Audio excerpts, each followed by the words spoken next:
Hi, my name is Carla Tapia. I am from Baltimore, Maryland. It all started, I got diagnosed in August 2020. It all started with a pneumonia, December 2019. Got chemo treatment for 4 years until 2024.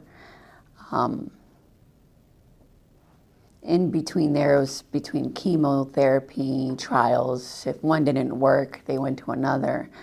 Didn't go out of state, it was all in state. Got transferred from one doctor to another with the same mindset until I decided to go to a different doctor and try to venture out of the state of Maryland and see what was out there myself.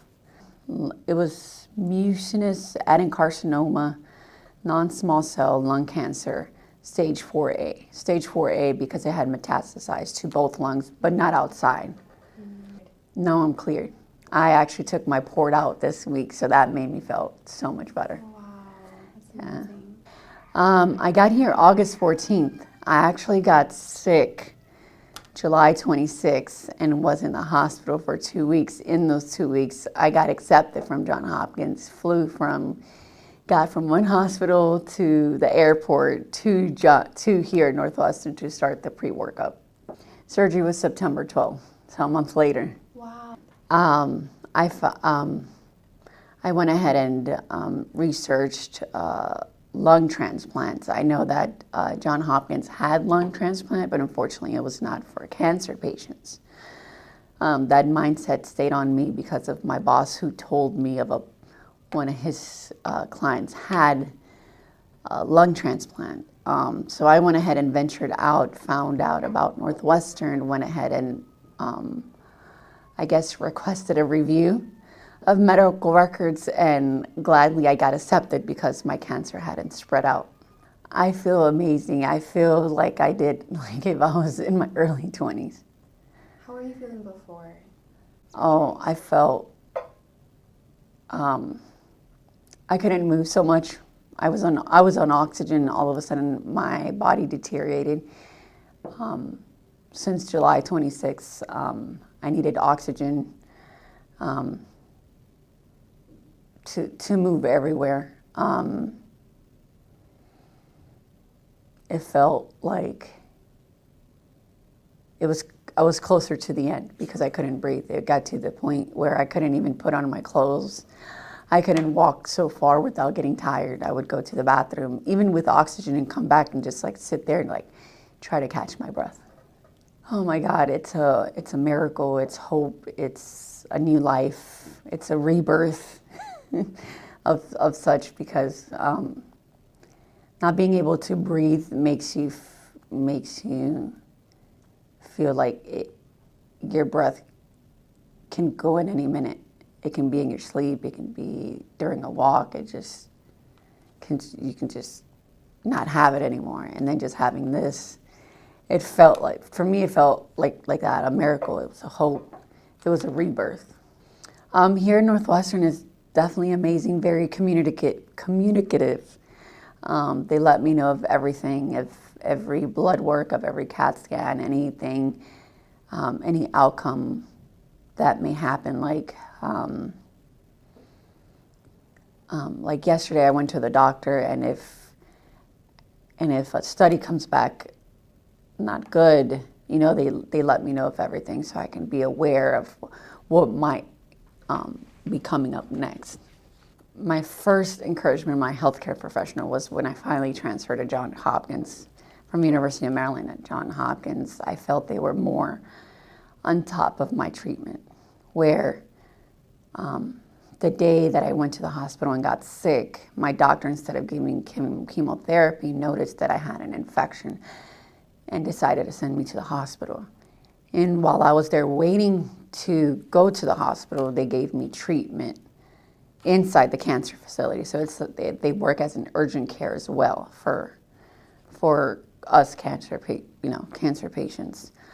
And then with Northwestern, they're always on top and on point with everything. And that's every staff, from the techs to the nurses to the doctors to the PAs to everything.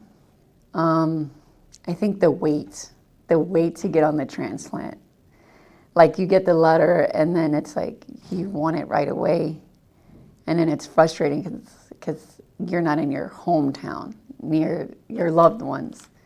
So I think that was the most like frustrating point. It's probably not even having the many chemotherapy treatments, but just like, you're gonna get over it, but then it's like the waiting point.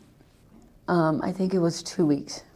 Wow, that's really fast. From the time I got accepted, that I got the official letter, to it was August 29th, and then I got the transplant. I got the call 11th, and I got the transplant on the 12th.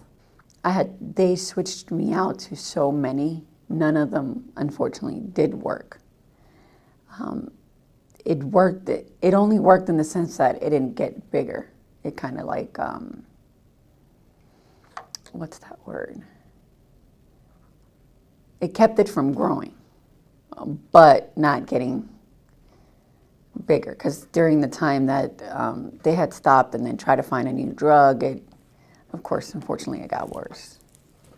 And I kept asking, what about a lung transplant? What about a lung transplant? They said they would keep saying no because you have cancer. And in my head, it doesn't make any sense because there's people that have liver cancer or any other types of cancer and they do surgery. So why not with a lung that hasn't spread? You're just replacing it. It's like if you think about a car, if you're changing the transmission, you put a new one, everything else works fine. The car works again as brand new.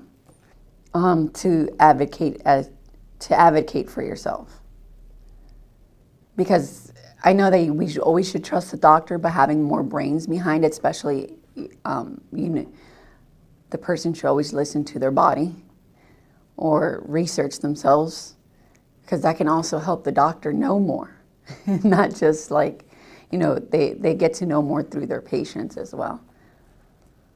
So I think it's very important to advocate for yourself. I would say, I guess, be aware of your surroundings, be aware of what's out there, not only in your own, facility, I guess you can say, because a lot of us are narrow-minded and just want to be in that one hospital, in that one thing, when you can have colleagues everywhere and you can share ideas to help each other. Definitely want to thank my mom, my husband, my kids, my mother-in-law, my father-in-law, my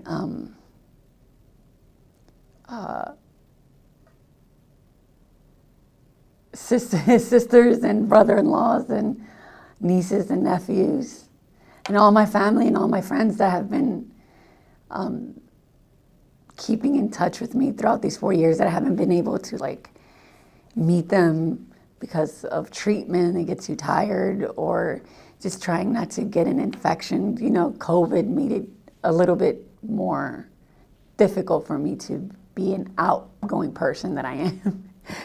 So I definitely want to thank everyone from everywhere around, you can say, the world, because they are from New York, from Texas, from El Salvador, even from Mexico. My husband's family's from Mexico. They always text him and keep in touch and asking how I'm doing. Is everything okay? What can we do? And stuff like that. Thank you so much. Thank you.